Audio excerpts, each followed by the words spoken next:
बच्चों, आज हम पढ़ेंगे कि प्रॉपर्टी मेथड की सहायता से किसी डिटरमिनेंट का सॉल्यूशन कैसे निकालते हैं, किसी मैट्रिक्स का डिटरमिनेंट कैसे निकालते हैं, ये पढ़ेंगे। उसके लिए मैं एक मैट्रिक्स ले रहा हूँ, एक डिटरमिनेंट ले रहा हूँ। इसके एलिमेंट जो लिखे हैं वो मैंने ये लिख दिए हैं। हमको इसको सोल्व करना है, इसका डिटरमिनेंट निकालना है। तो हम इसका डिटरमिनेंट जो है वो प्रॉपर्टी मेथड की सहायता से निकालेंगे। जो प्रॉपर्टी मेथड होती है, पहली जो प्रॉपर्टी है वो ये है कि अगर किसी डिटरमिनेंट के दो रो या दो कॉलम एक जैसे हैं तो उसका मान 0 होता है। इसके लिए हमें इस डिटरमिनेंट के दो कॉलम एक जैसे बनाने हैं। उसके लिए हमको क्या करना है, सबसे पहले ये देखना है कि क्या इस डिटरमिनेंट के किसी रो या किसी कॉलम से कोई चीज़ कॉमन आ रही है। अगर मैं ध्यान से देखूं तो इसका जो पहला कॉलम है ये, इससे 37 कॉमन है। अगर मैं इससे 37 कॉमन ले लूं तो मेरे पास जो है यह बचेगा 4 1 4 3 1। दूसरा कॉलम अपने पास 4 3 1 23 17 और 101 इस तरह से हो गया। इसमें क्या है कि दो जो C1 है और C2, पहला और जो दूसरा कॉलम है, ये दोनों कॉलम एक जैसे, इसलिए इसका मान 0 हो जाएगा।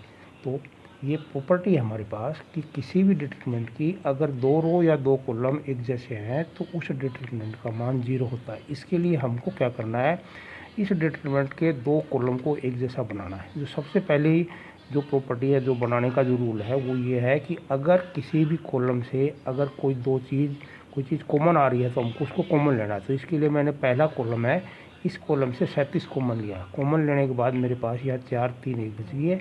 दूसरा कॉलम भी यही है, इसलिए दोनों कॉलम एक जैसे होने की वजह से इसका मान 0 हो गया है। और इसका जो कारण है उसके लिए हम लिखेंगे C1 and C2 are identical. ऐसे ही मैं अगर एक और उदाहरण लूँ, जैसे मैंने लिया है 2 3 4 5 6 8 6x 9x और 12x, ये एक डिटरमिनेंट लिया है। मेरे को इसको प्रॉपर्टी मेथड का यूज करके सॉल्यूशन निकालना है। अगर मैं ध्यान से देखूँ तो इसकी जो तीसरी रो है, इस तीसरी रो में से मेरे को 3x कॉमन दिखाई दे रहा है। तो मैं लिखूँगा टेकिंग 3x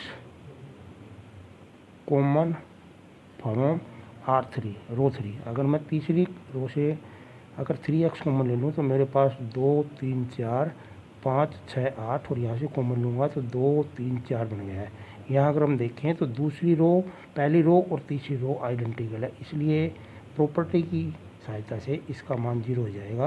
और यह कारण लिख देंगे कि R1 and R3 are identical. तो यहाँ हमने इस डिटरमिनेंट का सॉल्यूशन निकालने के लिए इसकी दो रो को एक जैसे किया है। उसके लिए मैंने जो तीसरी रो है उससे 3x कॉमन लिया है। ऐसे ही अगर एक उदाहरण और लूँ तो मेरे पास 2 A B C पहली रो, दूसरी रो के एलिमेंट हैं 2 B A B C और तीसरी रो में है 2 C A B C। अगर मैं इस डिटरमिनेंट को ध्यान से देखूँ तो इसमें मेरे को पहले कॉलम में से 2 और तीसरे कॉलम में से A B C जो है कॉमन दिखाई दे रहा है। हम दो चीज़ें एक साथ भी कॉमन ले सकते हैं।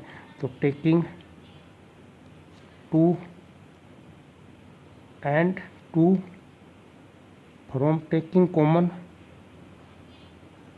2 from C1 and ABC from C3 we get 1 1 1 ABC 1 1 1। यहाँ दो कॉमन लेने के बाद एक बचेगा और यहाँ से ABC कॉमन लेने के बाद यहाँ पर पहले और तीसरा कॉलम 0 है तो इसका दोनों एक जैसे हैं तो इसका मान 0 हो जाएगा। यह लिख देंगे C1 and C3 are identical.